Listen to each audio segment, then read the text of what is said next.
On the 18th century frontier, fire was life. If you couldn't start one, you could freeze, starve, or worse. Consumable items like char cloth that were easy to acquire in civilization may be impossible to acquire in the wild. That's why many people on the frontier carried in their fire kits something special: charred punkwood. Welcome back to the Deerskin Diary channel. Today we're making charred punkwood using a technique that hunters, explorers, and indigenous people may have used, simply burying it in the ground. That's it.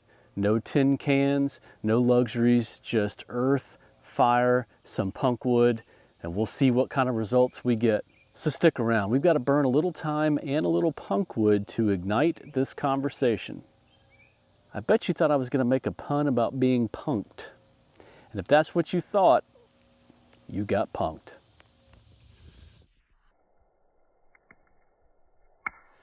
Fire requires three things: fuel, heat, and oxygen, and without all three, you won't be able to burn anything.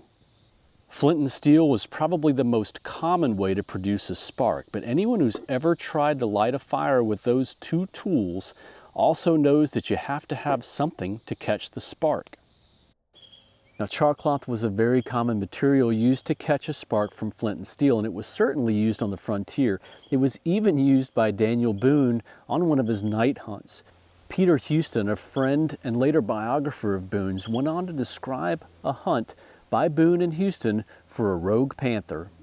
"Well," said Boone, "let us get our guns and our tinderbox and go after him." Houston went on to say that, quote, "The tinderbox was a small box in which the settlers burned cotton cloth to tinders, nearly ashes, and fit a top over it to shut out moisture. And when a fire was wanted, thin dry shavings were prepared, the top of the box removed, and by the friction of a flint and a piece of steel, sparks were thrown upon the tinder, which took fire, and shavings were ignited." And he went on again to say that sometimes powder, when plentiful, was used for tinder. But what about an alternative that didn't require old cloth and a tin to make it in?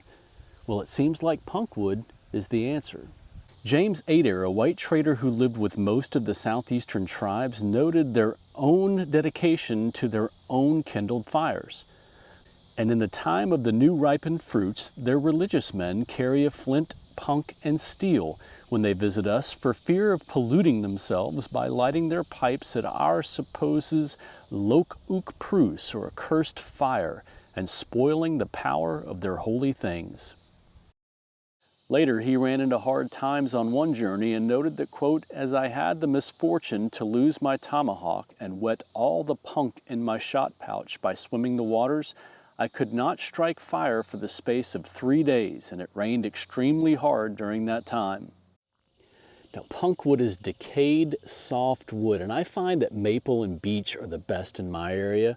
And it's going to have a consistency like styrofoam, especially when it's dry. You don't want this stuff to be wet, although the fire will dry it out a little bit, but you can almost see the little channels in there, and that just is what kind of holds it together and makes it rigid yet still spongy. This is great punkwood. It's light for its size. This does happen to be beech, and it really holds a spark well once charred. In the 1700s, this was a prized fire-starting material, and once charred, it catches a spark like char cloth and holds an ember for a time commensurate with its size.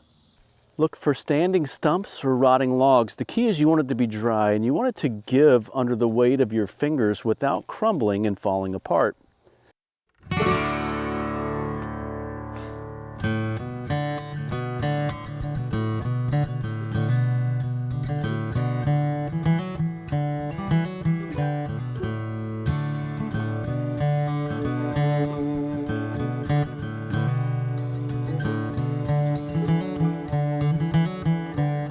I've gathered a few different kinds from pine to maple to beech, but I'm using maple and beech today. They're both plentiful, period correct, and easy to work with. Making charred punkwood is very easy. We simply need to burn it and then starve it of oxygen, and it's the starvation of the oxygen that turns it into char instead of ash. I char the outside pretty good and then blow on it or use the ambient wind to sort of even out the char before burying it and starving it of that oxygen. And that oxygen starvation is what prevents it from turning to ash and remaining something like a charcoal. This small pit will hold our burning punkwood, and I'll cover it with earth as it smolders, starving it of oxygen.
This is what we want. It's lightweight, it's blackened, and it's fragile. It kind of crumbles easily and it smells like charcoal. That means it's done, or at least it's done enough.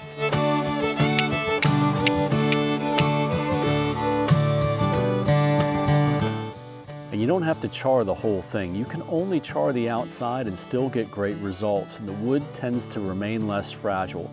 I can put this in a pouch and not worry about it turning into dust.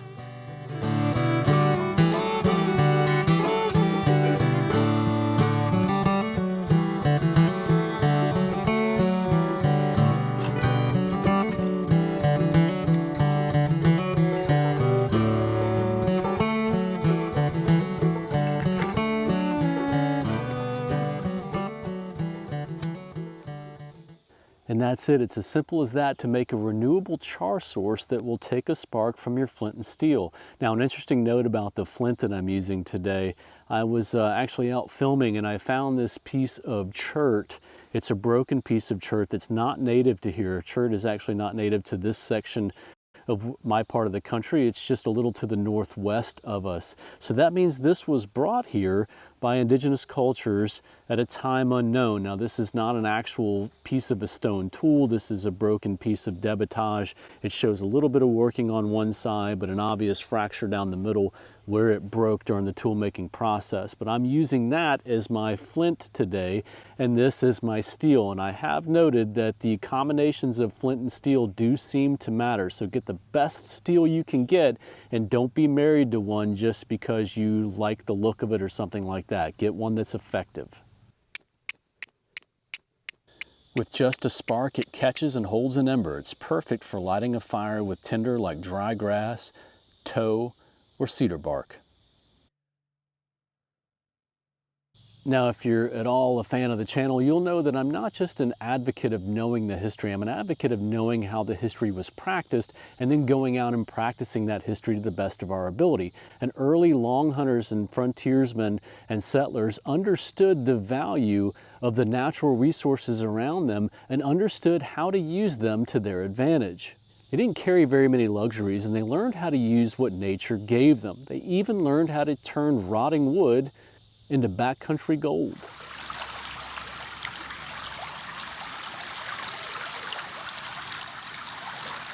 So whether or not you're into 18th century living history or bushcrafting or primitive fire building skills, give this method a try. It doesn't take much, just some punkwood, an ember, and some earth, and you're off to the races.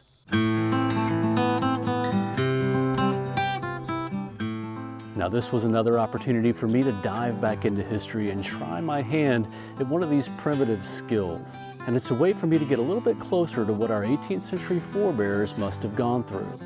Now, if you like this kind of content and you haven't already done so, please hit that like and subscribe button. It's my goal to try to get this channel to 10,000 subscribers by the end of the calendar year. and I'll appreciate every ounce of help that you can give me. And I'll see you next time on the Deerskin Diary.